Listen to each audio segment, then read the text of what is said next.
সেদিন আমার সেজ বৌমনির সাথে চলে গিয়েছিলাম কাঁচরাপাড়া মামিদের সঙ্গে শপিং করতে। তো আমিও কিছু কিনবো বলে গিয়েছিলাম। তো বোন এখানে অনেক কিছু নিচ্ছে, ও যেহেতু সিকিম বেড়াতে যাবে।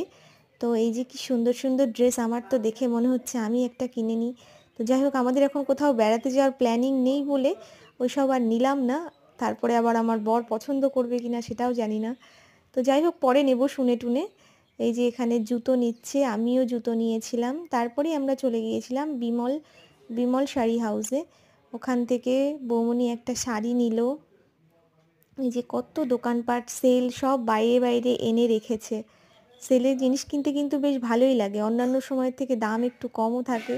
আর এই বিমল শাড়ি সেন্টারে গিয়ে তো পুরো পাগল হওয়ার অবস্থা। এত শাড়ির কালেকশান, এত শাড়ির কালেকশান, কোনটা ছেড়ে কোনটা নেই। তারই মাঝে আমি একটু ভিডিও করে নিলাম। সারাদিন ঘুরে ঘুরে ক্লান্ত, চোখ মুখ দেখেই বোঝা যাচ্ছে। যাই হোক, শাড়ি টাড়ি নেওয়ার পরে আমরা রওনা দিলাম। এই শাড়িগুলো কি সুন্দর, মসলিন মসলিন শাড়ি। তারপরে এই যে সব কিছু দেখাচ্ছি। তো এখানে ওটা শপিং মলে বৌমনি একটা কুর্তি নিল, বোনেদের জন্য নাইট ড্রেস নিল। তারপরেই আমরা ট্রেনে করে চলে এলাম।